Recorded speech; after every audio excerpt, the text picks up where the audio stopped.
Students, welcome back to the YouTube channel skill आज। कल हमने जो कवर किया था वो था कंप्यूटर नेटवर्क का first chapter, that is computer network introduction. After that आज सेकंड चैप्टर जो हम कवर करेंगे वो है हमारा डेटा कम्युनिकेशन, जिसमें हम देखेंगे कि डेटा किस टाइप से कम्युनिकेट होता है और उसके क्या वेरियस फैक्टर्स होते हैं। तो चलिए स्टार्ट करते हैं data communication, that is chapter 11 of class 12th। So student start करते हैं चैप्टर 11 के साथ, that is data communication. First of all communication का कॉन्सेप्ट क्या होता है? जो हमारे पास वर्ड है डेटा कम्युनिकेशन, वो खुद से ही ये स्पेसिफाई करता है कि डेटा कम्युनिकेट कैसे होता है, डेटा को हम कैसे कम्युनिकेट करते हैं, डेटा की कम्युनिकेशन किस तरह से होती है। फर्स्ट ऑफ ऑल जो डेटा हमारे पास है वो कुछ भी हो सकता है, लाइक टेक्स्ट हो सकता है, इमेजेस हो सकता है, ऑडियोज, वीडियोज, या फिर हमारे पास मल्टीपल टाइप्स का डेटा है, किसी भी टाइप का डेटा हमारे पास हो सकता है। बात करें कम्युनिकेशन की, तो कम्युनिकेशन क्या होता है? Communication is exchange of something. अगर आप दो पर्सन कम्युनिकेशन कर रहे हैं तो आप एक्सचेंज ऑफ थॉट्स कर रहे हैं। किसी भी टाइप का एक्सचेंज जो होता है दो कम्युनिटीज के बीच या फिर दो एंटिटीज के बीच, उसे हम कहते हैं कम्युनिकेशन। तो यहाँ पे जब दो डेटा नोड्स के बीच में कम्युनिकेशन होगा, that is receiving end sending of data, वो होगा हमारे पास डेटा कम्युनिकेशन। जो डिवाइस कैपेबल होते हैं डेटा को सेंड करने में और रिसीव करने में, उनके कुछ एग्जांपल्स हमारे पास है, like personal computers, mobile phones, laptops etcetera. फिर हमारे पास आता है डेटा कम्युनिकेशन के कंपोनेंट्स क्या होते हैं। डेटा कम्युनिकेशन के कंपोनेंट्स क्या होते हैं? Sender, receiver, message, communication media and protocols. Sender पे देखते हैं। सेंडर वो होता है जो डेटा को सेंड करता है, जो कैपेबल होता है कि डेटा को वो ट्रांसफर कर सके अपने एंड से, जिससे कि दूसरा डिवाइस उस डेटा को रिसीव करे। रिसीवर क्या होता है? ऐसा डिवाइस जो इस चीज के लिए कैपेबल होता है कि उस डेटा को रिसीव कर सके।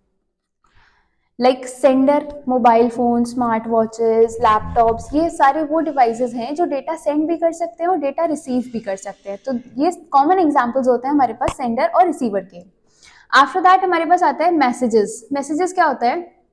ये एक्चुअल डेटा और इंफॉर्मेशन होती है जिसे हम एक्सचेंज करते हैं between two devices. It is the data और information that needs to be exchange between the sender and receiver. Sender और रिसीवर के बीच में जो एक्चुअल इंफॉर्मेशन एक्सचेंज होती है उसे हम मैसेज कहते हैं। और message can be of any type, like the data inside the message can be text, images, audios, it can be anything. फिर आता है हमारे पास कम्युनिकेशन मीडिया। कम्युनिकेशन मीडिया क्या होता है? हमने डेटा सेंड किया, लाइक मैसेज हमने पास ऑन किया फ्रॉम सेंडर टू रिसीवर, लेकिन कोई एक चैनल होगा, कोई एक मीडिया होगा जिसके थ्रू हम डेटा को ट्रांसमिट कर पा रहे हैं। तो उस पर्टिकुलर चैनल या फिर उस पर्टिकुलर मीडिया जिसके थ्रू हम डेटा को ट्रांसमिट कर पा रहे हैं, अपने मैसेज को ट्रांसमिट कर पा रहे हैं, उसे हम कहते हैं कम्युनिकेशन मीडिया। एक ऐसा पाथ हो गया जिसके थ्रू मैसेज ट्रेवल हो रहा है, उसे हम कहेंगे कम्युनिकेशन मीडिया। जिस पर्टिकुलर पाथ के थ्रू हमारा मैसेज जो है ट्रेवल हो रहा है, ट्रांसमिट हो रहा है, उसको कहते हैं हम कम्युनिकेशन मीडिया। ये वायरलेस भी हो सकता है और वायर्ड भी हो सकता है। इसका कुछ एग्जांपल्स आपके पास देख लीजिए, लाइक आप यूएसबी से अपने फोन और लैपटॉप में डेटा ट्रांसफर करते हैं, एक्सचेंज करते हैं, तो वो जो हमारा कम्युनिकेशन मीडिया होगा वो वायर्ड होगा, क्योंकि with the help of wire we are transferring the data in the form of wireless. Wireless में हमारे पास मल्टीपल लाइक शेयरिंग आती है, ब्लूटूथ हो गया हमारे पास, और शेयरिंग के और भी टूल्स आते हैं। तो उस केस में आप उसको ओवर द वाईफाई आप फाइल्स ट्रांसफर कर सकते हैं।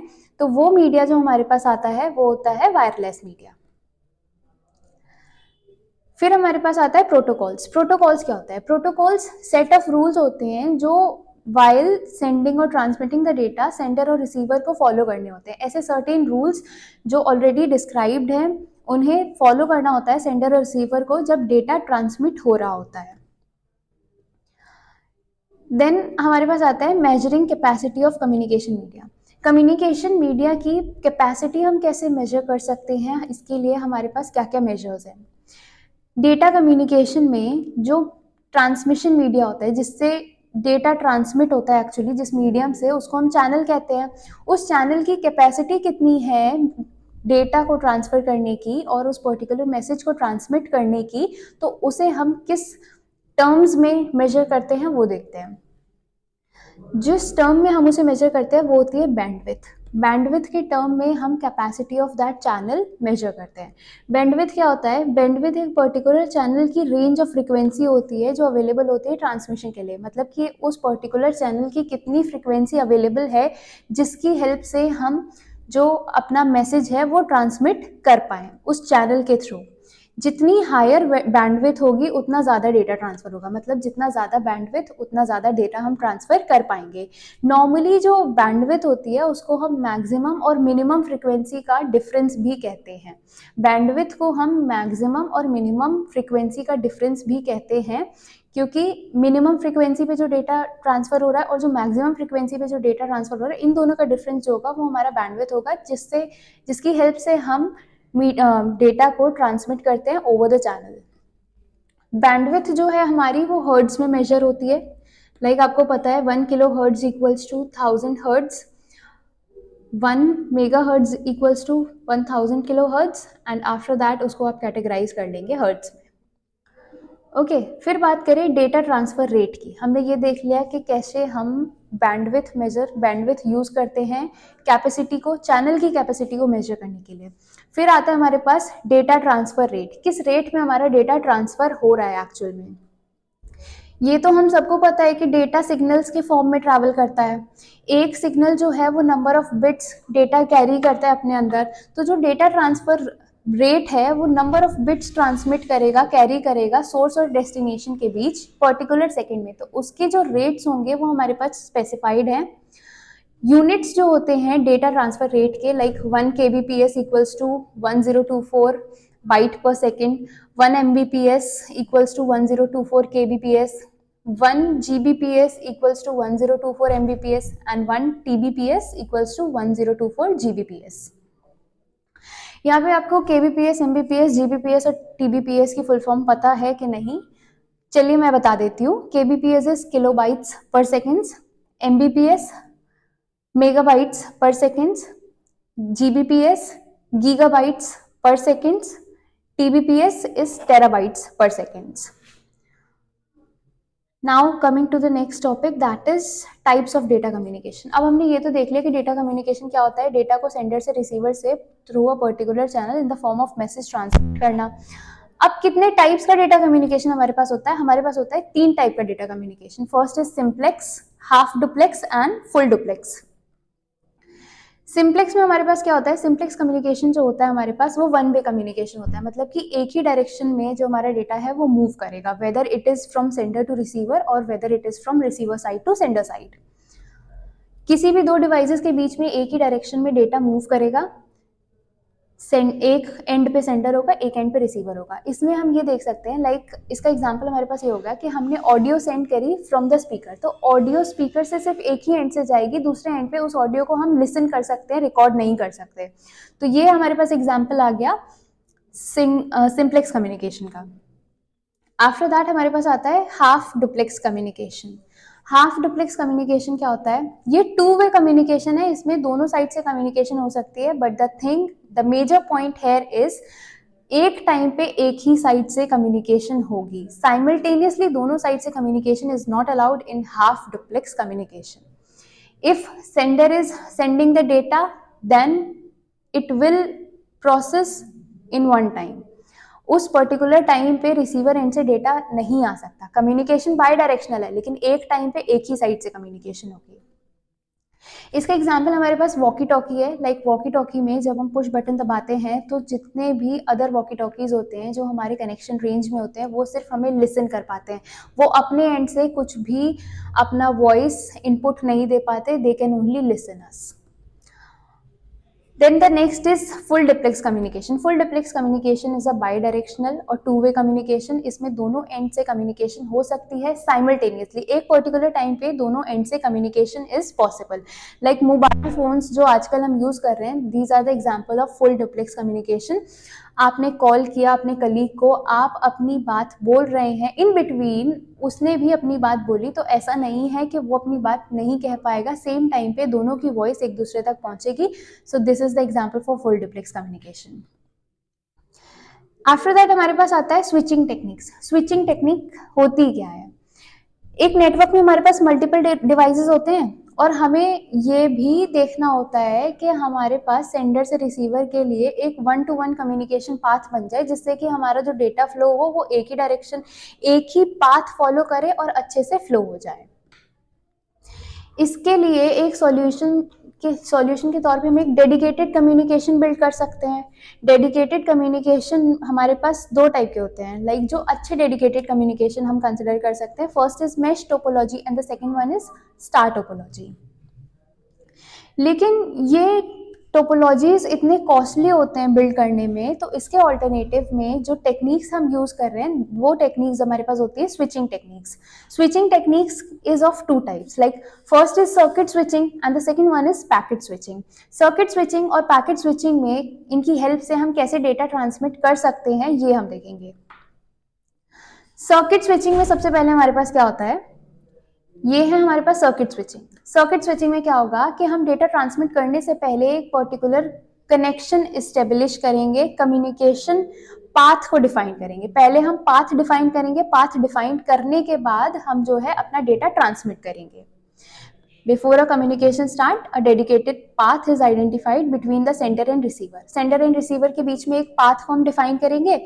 पाथ जो है उन लिंक से, जो नोड नेटवर्क की लिंक्स हैं उनसे कनेक्ट हो जाएगा, और जितने भी हमारे पैकेट्स होंगे, मतलब डेटा को हम पैकेट्स के फॉर्म में डिवाइड कर देते हैं, और जितने भी पैकेट्स होंगे उस पर्टिकुलर पाथ को ही फॉलो करेंगे। तो जो जब डेटा ट्रांसमिट होता है, हम क्या देख रहे थे कि स्विचिंग टेक्निक क्या होती है, डेटा को ट्रांसफर करने के लिए जो पर्टिकुलर डेडिकेटेड पाथ बनाने के लिए जो टेक्निक्स यूज होती है वो दो टाइप की होती हैं, first is circuit and second one is packet switching. तो सर्किट में हम कम्युनिकेशन स्टार्ट करने से पहले एक पाथ, डेडिकेटेड पाथ बनाएंगे और उस पर अपना सारा पैकेट्स ऑफ डेटा फ्लो करेंगे। After that is packet switching. Packet switching क्या होती है, पैकेट स्विचिंग में हर मैसेज जो है वो डिफरेंट पैकेट्स में डिवाइड हो जाता है। डिफरेंट पैकेट्स में डिवाइड होने के बाद ये इंडिपेंडेंटली नेटवर्क के ऊपर चले जाते हैं। नेटवर्क के ऊपर जाने के बाद ये जो मैसेजेस होते हैं ये दो पार्ट में स्टोर होते हैं। जो हमारा पैकेट होगा उसके भी सर्टेन फर्दर दो पार्ट्स होंगे, one is header and the second one is main part. Header जो कंटेन करेगा वो उस मैसेज का एड्रेस कंटेन करेगा कि उस पर्टिकुलर मैसेज का एड्रेस कहाँ है और वो कहाँ स्टोर हो रहा है। आफ्टर दैट मेन पार्ट में जो होगा आपका पूरा डेटा और इन्फॉर्मेशन जो भी आपको सेंड करनी है या ट्रांसमिट करनी है वो कंसिस्ट होगी। तो इसमें क्या होगा कि जब पैकेट्स जो हमने डिवाइड किए वो अपने आप ही अवेलेबल पाथ्स को फाइंड करेंगे। अवेलेबल पाथ्स को फाइंड करने के बाद वो डेस्टिनेशन तक पहुंच जाएंगे। डेस्टिनेशन पे पहुंचने के बाद ये जो सारे पैकेट्स होंगे वो कंबाइन हो जाएंगे according to the demand of the user. Combine होने के बाद वो जो डेटा है वो यूजर तक अकॉर्डिंग टू द डिमांड पहुंच जाएगा। ये था पैकेट स्विचिंग। सर्किट स्विचिंग और पैकेट स्विचिंग में मेन डिफरेंस यही था कि सर्किट स्विचिंग में जो हमारा पाथ होता है वो हम पहले डिफाइन करते हैं, और पैकेट स्विचिंग में हम अपना data on the available networks packets के फॉर्म में फ्लो करा देते हैं। तो जब वो अपने रिसीवर एंड पे पहुंच जाता है तो वो रीअसेंबल हो जाता है according to the actual message. फिर बात होता है हमारे पास ट्रांसमिशन मीडिया। ट्रांसमिशन मीडिया क्या होता है, ट्रांसमिशन मीडिया कुछ भी हो सकता है जो हमारे सिग्नल्स को कैरी कर रहा है, एक प्रॉपर पाथ के फॉर्म में डेडिकेटेड पाथ बना रहा है, जिसके हेल्प से हमारा जो डेटा है ट्रांसमिट हो रहा है, उसको हम कहते हैं transmission media.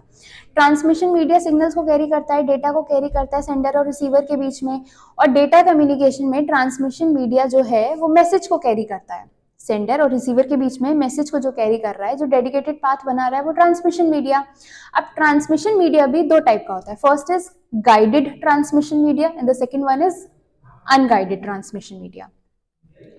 Guided and unguided. Guided transmission media में क्या होता है, guided transmission media physical link होता है। Physical link means it is present in the form of wires. Physically data transmit करेगा with the help of wires, and in unguided media data will be transmitted in terms of electromagnetic waves using antennas in the form of air. Okay, आप इसको simple categorisation भी कर सकते हैं कि guided media में जो ट्रांसमिशन होता है वो वायर के थ्रू होता है, और जो अनगाइडेड मीडिया में ट्रांसमिशन होता है वो वायरलेस होता है। यहाँ पे हमारे पास कुछ एग्जांपल्स हैं। फर्स्ट इज वायर्ड मीडिया, जो गाइडेड मीडिया है, twisted pair cable, coaxial cable, fibre optics. और जो वायरलेस मीडिया है जिसे हम अनगाइडेड मीडिया भी कहते हैं, वो radio waves, microwaves, infrared waves हमारे पास है। अब वायर ट्रांसमिशन मीडिया में हमारे पास तीन चीज थी, twisted pair cable, coaxial cable and optical fibre cable. Twisted pair cable क्या होता है, लाइक यहाँ पे देखिए, ट्विस्टेड पेयर केबल इस टाइप का केबल होता है जिसमें दो कॉपर वायर हेलिकल शेप में, हेलिकल डीएनए स्ट्रक्चर के फॉर्म में ट्विस्ट होते हैं, और ये नंबर ऑफ वायर्स, ऐसे कई सारे पेयर्स होते हैं जो एक बड़े वायर के फॉर्म में कवर्ड होते हैं। इसमें फिर एक प्लास्टिक कवरिंग लगाई जाती है। यूजुअली ऐसे पेयर्स जो हैं बहुत सारे कंबाइन किए जाते हैं जिनको प्लास्टिक से कवर किया जाता है, प्रोटेक्टिव रैपिंग लगाई जाती है। एज ट्विस्टेड पेयर केबल्स जो हैं वो काफ़ी रेलिवेंट होती हैं and they are secure for transmitting the data. Coaxial cables भी एक दूसरे टाइप का डेटा ट्रांसमिशन मीडिया है जिसमें ये बेटर होता है थोड़ा सा, क्योंकि इनकी बैंडविड्थ ज़्यादा होती है। जैसे हमने ऊपर देखा कि जिसकी बैंडविड्थ ज़्यादा वो ज़्यादा डेटा ट्रांसमिट कर पाएगा, इनकी बैंडविड्थ ज़्यादा होती है। और सबसे ज़्यादा सक्सेसफुल पॉइंट जो कोएक्सियल केबल में है वो ये है कि इनका डिज़ाइन जो है वो शील्डेड है। शील्डेड मतलब इसको इस तरीके से डिज़ाइन किया गया है कि इसमें इतने प्रोटेक्टिव लेयर्स लगाई गई हैं जिसके हेल्प से जो हमारा डेटा है वो अफेक्ट नहीं होगा इन्वायरमेंटल फैक्टर से। अगर कोई भी इन्वायरमेंटल फैक्टर अकर करता है तो उसकी वजह से हमारा डेटा को हार्म नहीं होगा और हमारा data as it is transmit होगा over the coaxial cables. Bandwidth भी हाई है तो ज़्यादा डेटा ट्रांसफर होगा। After that is optical fibre cable. Optical fibre cable क्या होती है? ऑप्टिकल फाइबर केबल में आप इसका डायग्राम देख रहे हैं, डेटा, ये रे जो यहाँ पे जा रही है डेटा की रे है। ये पहले सीधे गई, फिर ये टिल्टेड हो गई, देन स्ट्रेट गई, फिर टिल्ट हो गई, ये स्ट्रेट गई। तो ऑप्टिकल फाइबर टेबल में जो मेन एप्लीकेशन होता है वो होता है refraction. Data as a light travel करता है उस पर्टिकुलर ऑप्टिकल फाइबर में। लाइक यहाँ पे ये आपका कोर है, यहाँ पे रिफ्रैक्शन हो रहा है, डेटा का रिफ्रैक्शन हो रहा है डायरेक्ट। जैसे लाइट किसी एक पर्टिकुलर लेंस पे पड़ती है तो रिफ्रैक्शन होता है, ऐसे ही जब डेटा यहाँ इसके सरफेस पे टच हो रहा है तो data as a light ray work कर रहा है और इसका रिफ्रैक्शन हो रहा है। ये जो क्लैडिंग लगी हुई है ये लेंस होते हैं, डेंस लेंस होते हैं, बहुत डेंस होती है, डेंसिटी इनकी ज़्यादा होती है, ऐसे लेंस होते हैं। तो यहाँ पे रिफ्रैक्शन जो है इजीली हो जाता है, और जब रिफ्रैक्शन होता है तो एक बार में data in the form of और with the help of refraction अपने सेंडर से रिसीवर के एंड तक इजीली ट्रैवल करता है। ऑप्टिकल फाइबर केबल में एक और एडवांटेज हमारे पास ये है, लाइक जो हमारे पास लेंस होते हैं वो तो बहुत डेंस होते हैं और रिफ्रैक्शन जो है वो कंटिन्यूएशन में चलता रहता है, इसलिए ऑप्टिकल फाइबर केबल्स जो है वो लॉन्गर डिस्टेंस के लिए प्रेफर की जाती हैं। लाइक लॉन्ग डिस्टेंस पे इफ आप चाहते हैं कि आपका data in the form of wires travel हो या ट्रांसमिट हो तो आप ऑप्टिकल फाइबर केबल्स को कंसिडर कर सकते हैं। उसके बाद हमारे पास आता है wireless transmission media. Wireless transmission media क्या होता है? ऐसा ट्रांसमिशन मीडिया जो इलेक्ट्रोमैग्नेटिक वेव्स की हेल्प से इन the form of air transmit करता है, उनको कहते हैं हम wireless transmission media. Wireless transmission media में जो हमारी फ्रीक्वेंसी होती है वेव्स की, इलेक्ट्रोमैग्नेटिक वेव्स की, वो होती है हमारी 3 किलोहर्ट्ज टू 900 टेराहर्ट्ज। अब इसमें हमारे पास कितने टाइप की वेव्स होती हैं ये हमारे पास दिया हुआ है, light waves, infrared waves, microwaves and radio waves. इन तीनों वेव्स के जो है लाइट वेव्स तो यहाँ पे कैटेगराइजेशन हमारे सिलेबस में नहीं है, लेकिन इन तीन वेव की कैटेगराइजेशन हम देख लेते हैं। रेडियो वेव्स, रेडियो वेव्स की फ्रीक्वेंसी 3 किलोहर्ट्ज से 1 गीगाहर्ट्ज होती है। ओमनी डायरेक्शन होती है। ओमनी डायरेक्शन मतलब ये वेव्स किसी भी डायरेक्शन में मूव कर सकती है, they can travel in multiple directions. Radio wave की फ्रीक्वेंसी हमने बताई दी, वेव्स फ्रीक्वेंसी रेंज हमने बता दी थी, और जो रेडियो वेव्स की फ्रीक्वेंसी होती है बेसिकली एक अप्रॉक्सीमेट फ्रीक्वेंसी जो होती है वो होती है 300 किलोहर्ट्ज टू 30 मेगाहर्ट्ज, जो लॉन्ग डिस्टेंस तक ट्रेवल कर सकती हैं। सस्पेक्टेबल टू इंटरफेरेंसेस मतलब इंटरफेरेंसेस इसमें नहीं आते हैं। इंटरफेरेंस अगर आते हैं तो आप रेडियो वेव्स को सस्पेक्ट कर सकते हो, मीन्स आइडेंटिफाई कर सकते हो।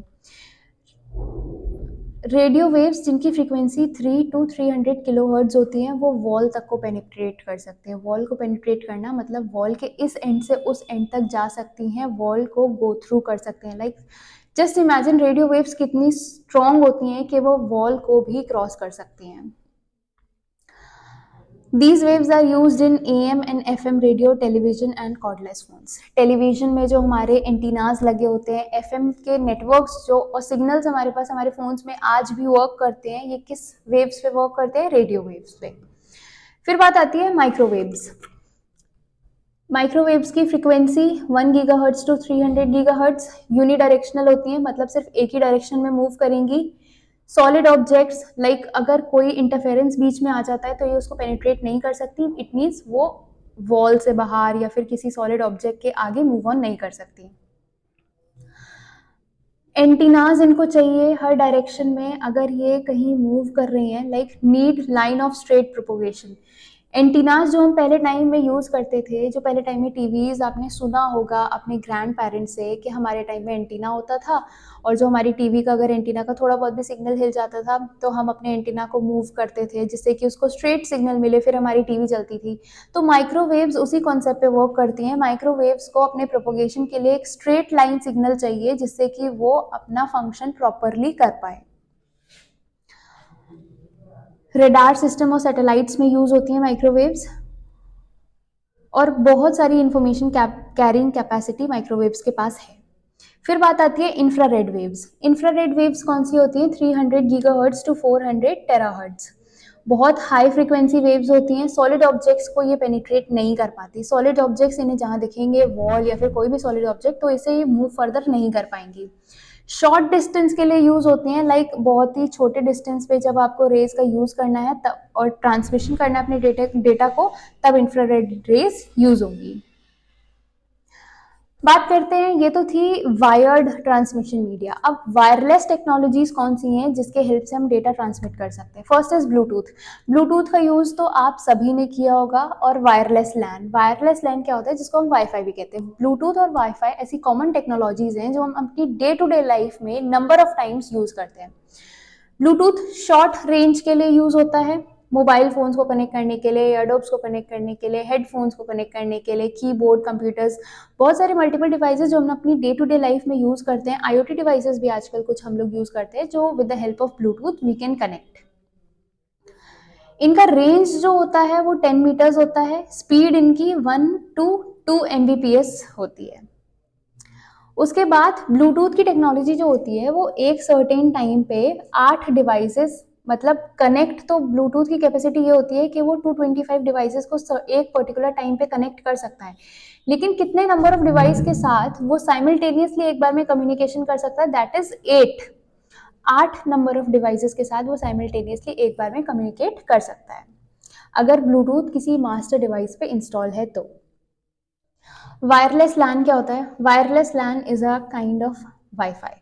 वाईफाई ही कहते हैं, और ये फ्लेक्सिबिलिटी प्रोवाइड करता है यूजर्स को। वाईफाई की हेल्प से हम मल्टीपल टास्क परफॉर्म कर लेते हैं। लोकल एरिया नेटवर्क है बेसिकली। इससे हम इंटरनेट को कनेक्ट करते हैं। वाईफाई की हेल्प से हम इंटरनेट से कनेक्ट हो पाते हैं, और जो हमारी इंटरनेशनल ऑर्गेनाइजेशन है IEEE, उसने एक स्टैंडर्ड नंबर डिफाइन किया है वाईफाई के लिए। यूजर्स को फ्लेक्सिबिलिटी देता है कि वो अपने नेटवर्क के अराउंड मूव करें और वर्क करें अपने अकॉर्डिंग। और कुछ बेनिफिट्स हैं वाईफाई के, वो हैं wireless connections can be extend और replace an existing wired infrastructure. आपके पास कोई, जस्ट सपोज स्कूल की लैब है, कंप्यूटर लैब, उसमें मल्टीपल सिस्टम्स हैं, और आपने देखा होगा कि स्कूल की जो कंप्यूटर लैब्स में मल्टीपल सिस्टम्स होते हैं उसमें हम एक केबल पुट ऑन करते हैं पीसीज में, जिसकी हेल्प से वो पीसीज में डेटा चलता है, इंटरनेट चलता है और वो रन करते हैं। उस चीज़ को हम रिड्यूस करते हैं with the help of wifi. If हम वहाँ पे एक वाईफाई इंस्टॉल करा दें और सारे डिवाइसेस को कनेक्ट कर दें, तो क्या हम क्या कर सकते हैं? हमारा जो केबल्स का यूज़ था, उस वायर्ड ट्रांसमिशन को हम वायरलेस ट्रांसमिशन में कन्वर्ट कर देंगे। तो वाईफाई की हेल्प से हम वायर्ड ट्रांसमिशन को रिमूव कर सकते हैं। Resulted in increased access for mobile devices. Mobile devices की जो एक्सेस थी मल्टीपल चीज़ों को लेके, वाईफाई की हेल्प से डे बाय डे इंक्रीज हो रही है। इंटरनेट पे हम इजीली सर्च आउट कर सकते हैं, इजीली अपना वर्क कर सकते हैं with the help of wifi, because the speed of internet wifi is providing is quite good. अब बात करते हैं प्रोटोकॉल की। प्रोटोकॉल क्या होता है? प्रोटोकॉल एक स्टैंडर्ड रूल्स और रेगुलेशन का सेट है जो कम्युनिकेशन में हमें यूज होता है। कम्युनिकेशन में जो हम सेट ऑफ रूल्स यूज करते हैं उसे हम कहते हैं protocol. It is not important कि कम्युनिकेशन में ही जो सेट ऑफ रूल्स हम यूज करते हैं वो प्रोटोकॉल. जो भी सेट ऑफ रूल्स हम किसी भी पर्टिकुलर टास्क को, किसी भी पर्टिकुलर ऑपरेशन को या फंक्शन को परफॉर्म करने में यूज करते हैं उन्हें हम प्रोटोकॉल्स कहते हैं. सेट ऑफ रूल्स को ही हम प्रोटोकॉल कहते हैं. अब कम्युनिकेशन, डेटा कम्युनिकेशन में हमारे पास सेंडर, रिसीवर, ट्रांसमिशन मीडिया को लेकर जितने भी सेट ऑफ रूल्स होंगे उन्हें हम प्रोटोकॉल कहेंगे. और प्रोटोकॉल की नीड क्या है हमारे पास? प्रोटोकॉल की नीड क्या है कि हम डेटा को एक्सेस कैसे करेंगे, डेटा का कंट्रोल किसके पास जाएगा, सेंडर किस तरीके से डेटा सेंड करेगा, रिसीवर कैसे डेटा रिसीव करेगा, क्या पर्टिकुलर पाथ हमें फॉलो करना है, कैसी टोपोलॉजीज हम यूज करेंगे. तो इन सारी चीज़ों को डिफाइन करने के लिए जो प्रोटोकॉल्स और सेट ऑफ रूल्स हम यूज करते हैं, इसीलिए हमें ज़रूरत पड़ती है कि पर्टिकुलर सेट ऑफ रूल्स हमारे पास प्रेजेंट हो जिसकी हेल्प से हम अपने डेटा को as per the norms transmit कर पाएं. उसके बाद कुछ प्रोटोकॉल्स हैं जो हमारे पास हैं. First is hyper text transfer protocol. HTTP भी हम कहते हैं. ये प्राइमरी प्रोटोकॉल है जो वर्ल्ड वाइड वेब को एक्सेस करने में यूज होता है.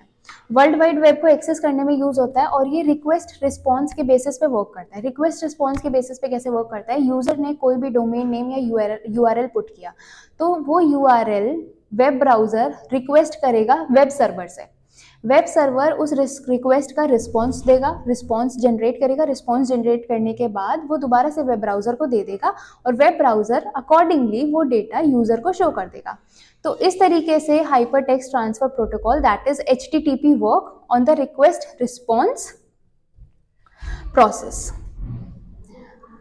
इसके बाद है हमारे पास file transfer protocol. File transfer protocol क्या होता है? ये फाइल ट्रांसफर करने के लिए यूज होता है एक मशीन से दूसरी मशीन में.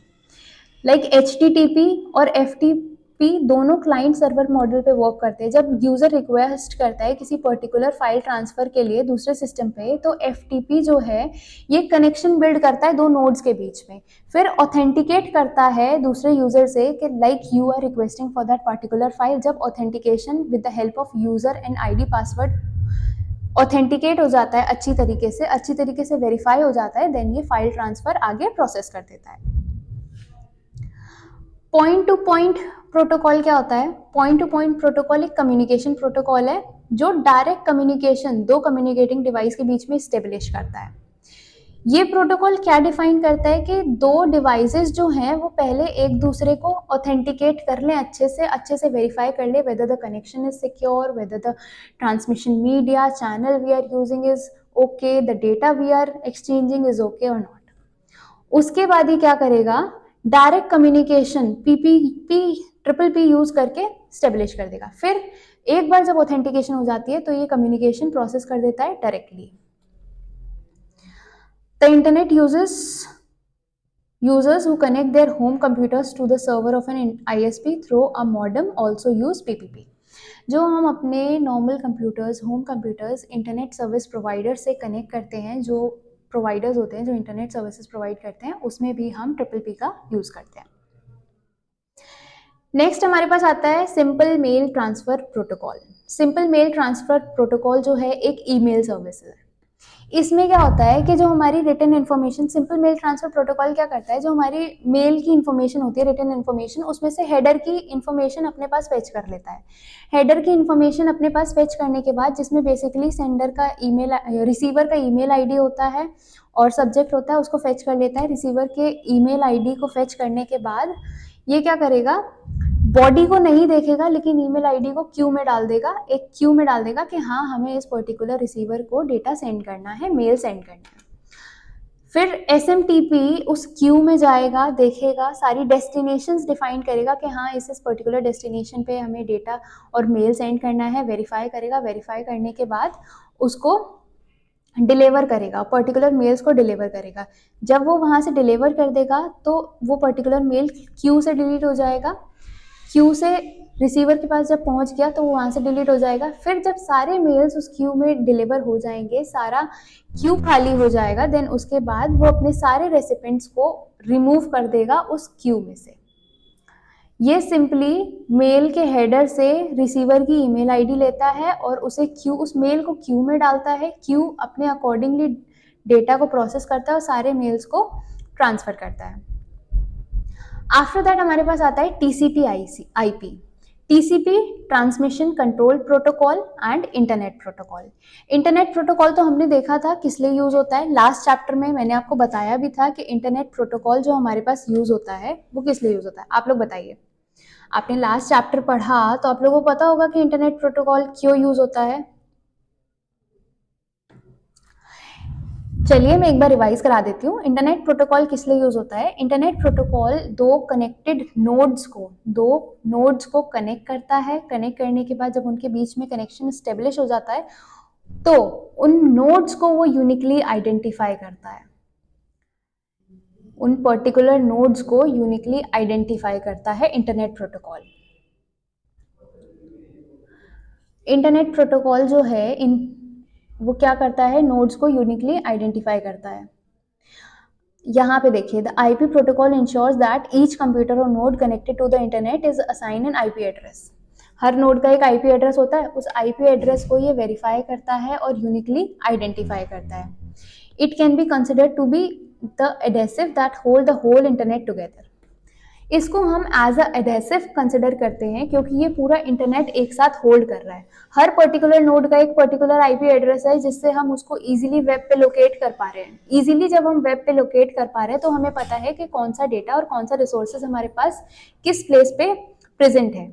अब हमें ये तो पता चल गया कि हमारा डेटा किस प्लेस पे प्रेजेंट है, लेकिन उसको सर्च आउट करने के लिए जो प्रोटोकॉल और डोमेन नेम की हेल्प से हम यूआरएल क्रिएट करेंगे वो हमें बताएगा कि उस नोड को हम कैसे यूनिकली आइडेंटिफाई करते हैं। यूनिकली आइडेंटिफाई करने के लिए क्या यूज होगा कि हमने डोमेन नेम और यूआरएल पुट किया, हमने रिक्वेस्ट किया वेब ब्राउजर से सर्वर को, डीएनएस सर्वर ने ऑथेंटिकेट किया, इन्फॉर्मेशन हमें प्रोवाइड कर दी। इन्फॉर्मेशन हमें तभी प्रोवाइड होगी जब हमारा आईपी एड्रेस ऑथेंटिकेट हो जाएगा और वेरीफाई हो जाएगा। तो आईपी एड्रेस हमें ये डिफाइन करता है कि हमारा नोड यूनिकली आइडेंटिफाई हो रहा है या नहीं। अब बात करते हैं टीसीपी की। टीसीपी क्या होता है?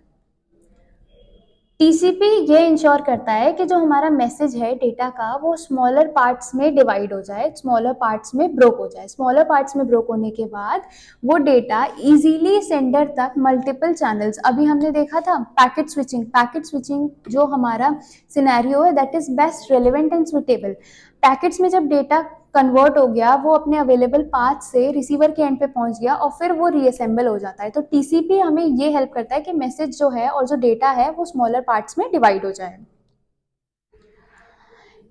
ये चैप्टर हमारा यहाँ खत्म होता है। आफ्टर दैट देख लेते हैं कि आज हमने क्या क्या पढ़ा। Concept of communication, data communication क्या होता है ये हमने देख लिया। डेटा कम्युनिकेशन के कंपोनेंट्स क्या होते हैं? Sender, receiver, message, communication media and protocols. Communication media की कैपेसिटी को मेजर कैसे करेंगे? With the help of bandwidth. Data transfer rate क्या होता है, मतलब किस रेट पे डेटा ट्रांसफर होता है। टाइप्स ऑफ डेटा कम्युनिकेशन, कितने टाइप के डेटा कम्युनिकेशन होते हैं? Simplex, one way communication. Half duplex, it is two way communication but communication simultaneously from both the ends can not be considered. And full duplex, that is two-way communication, simultaneously both the nodes can communicate together. Switching techniques, dedicated path चाहिए data को transmit करने के लिए, तो उसके लिए जो techniques use होती हैं first is packet switching and circuit switching. फिर हमारे पास आता है ट्रांसमिशन मीडिया। किस चैनल और पर्टिकुलर मीडिया की हेल्प से हम अपने डेटा को ट्रांसमिट करते हैं वो होते हैं transmission media, wired media and wireless media. जैसे गाइडेड और अनगाइडेड भी हमने कंसिडर किया था। गाइडेड वाले वायर्ड होते हैं, अनगाइडेड वायरलेस होते हैं। वायर्ड में हमने पढ़ा था twisted pair cable, optical fibre cable and coaxial cable. Unguided में जो वायरलेस थे हमारे पास उसमें इलेक्ट्रोमैग्नेटिक वेव्स थी, radio waves, microwaves and infrared. फिर आती है हमारे पास वायरलेस टेक्नोलॉजीज। वायरलेस टेक्नोलॉजीज जो हम अपनी डे टू डे लाइफ में एवरी डे यूज करते हैं, Bluetooth and wifi, that is also known as wireless LAN. फिर प्रोटोकॉल्स क्या होते हैं? Set of rules. प्रोटोकॉल्स की नीड क्यों आई हमारे पास? कुछ प्रोटोकॉल्स जो हमने देखे वो थे hypertext transfer protocol HTTP, file transfer protocol FTP, point to point protocol PPP, simple mail transfer protocol SMTP, transmission control protocol और internet protocol that is TCP/IP protocol. तो ये चैप्टर हमारा यहीं खत्म होता है, डेटा कम्युनिकेशन। इसके बाद हमारे पास क्या रहेगा, ये चैप्टर हमारा यहीं खत्म हो गया। हमने कंप्यूटर नेटवर्क के 2 चैप्टर्स कंप्लीट कर लिए। इसके बाद हमारे पास एक और चैप्टर रहता है कंप्यूटर नेटवर्क पार्ट में। जब हमारा कंप्यूटर नेटवर्क पार्ट कंप्लीट हो जाएगा तो ऑलमोस्ट क्लास 12th का 10 मार्क्स का सिलेबस हमारा कंप्लीट हो जाएगा। आपको जो भी डाउट्स हैं वो लोग आप डाउट सेक्शन में और कमेंट सेक्शन में राइट डाउन करें। आपके डाउट्स के क्वेरीज मैं जल्दी से जल्दी आप लोग को सॉल्व कराऊंगी। आफ्टर दैट हम लोग प्रैक्टिस क्वेश्चन सॉल्व करेंगे, प्रैक्टिस सेशन भी हम लोग हेल्ड करेंगे वीकेंड में। एंड तब तक के लिए इतना ही, पढ़ते रहिए, आगे बढ़ते रहिए। Thanks for watching, till then take care and bye bye.